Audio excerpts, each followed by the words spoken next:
Sugeng panggihan malih wonten ing obrolane Pak Prabu. Bel. Saiki iki rak ya durung ruwah to. Mangkono pitakone Lek Gombloh bakule angkring marang Lek Dimpil.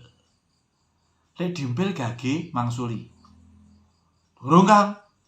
Nek ora kleru sasi iki bakdo mulut. Lek Srogol nyaut. Kowe iki niat mangsuli apa ora, Pil? Loh. Lah yo niat to, Kang. Nek niat mangsuli iki ya sing yakin. Loh. Apa wangsulanku mau durung yakin? Durung cetha ngono apa? Manut panemuku wangsulanmu mau durung cetha. Lah durung cethane nggo ndi? Wis durung rasa to kowe. Yen wangsulanmu durung cetha lan durung yakin. Semu plenggolongan Lek Dimpil celatu.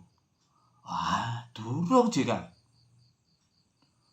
Durung cetha lan durung yakine wangsulanmu kuwi nek ora kleru sasi iki bakdo mulut. Sumenah sing cetha ora usah nganggo tembung nek ora kleru. Ukaramu mau tandha yen kowe ragu-ragu, ora yakin. Lan meneh goblokku ya reka-reka. Apa-apa ditakokke. Ngopo jar? Kok dadak takon sasi ruwah barang. Rumangsa disinggol dening Lek Srogol, Lek Gombloh banjur aweh keterangan. Oh ngene lho, Kang. Sinambi kula ning pasar mau tak titeni. Angger sasi November ngene iki kok rega kembang sing sok do dienggo ngirim nang kuburan utawa bunga tabur. Regane kok larang.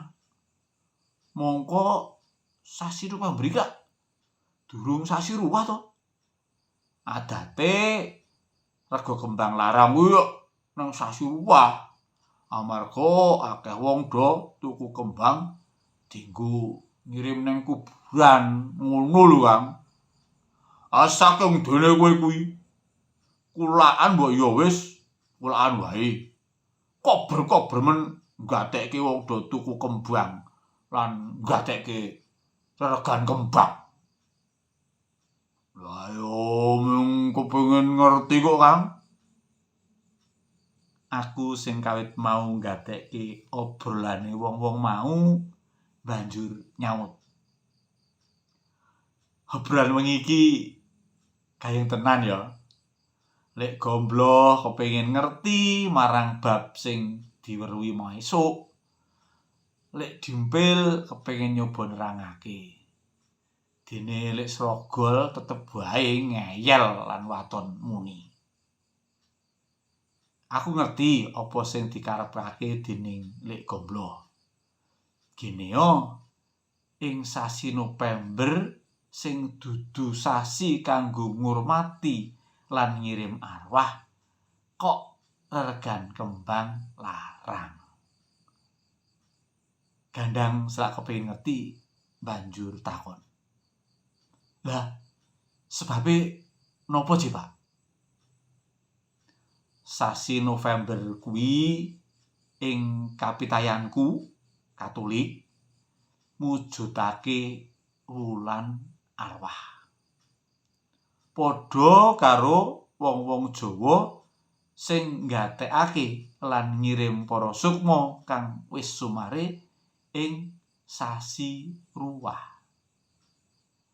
Kawitan saka tanggal 1 November yaiku riyaya para suci, hari raya Orang Kudus.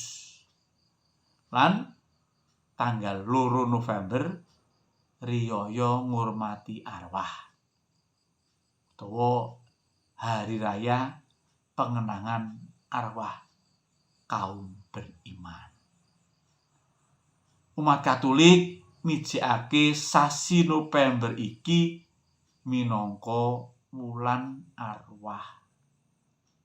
Ing sasi November iki umat Katolik grengseng nyembayangake sukma-sukmane sedulur-sedulure kerabate kang wis do sumare utawa wis padha sowan Gusti.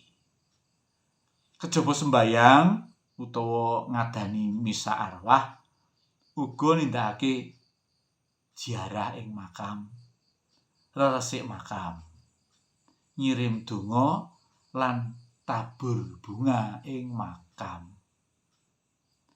Kahanan kaya ngene iki dititeni lan digatekke marang bakul kembang.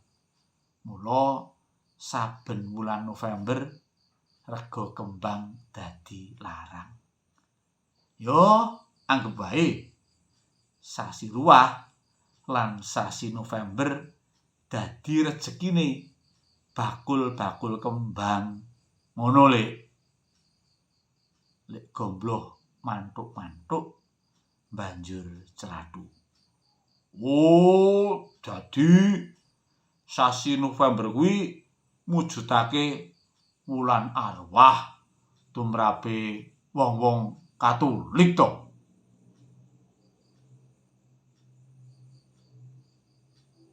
Cekap semanten, matur nuwun, mugi tansah rahayu ingkang sami pinanggih.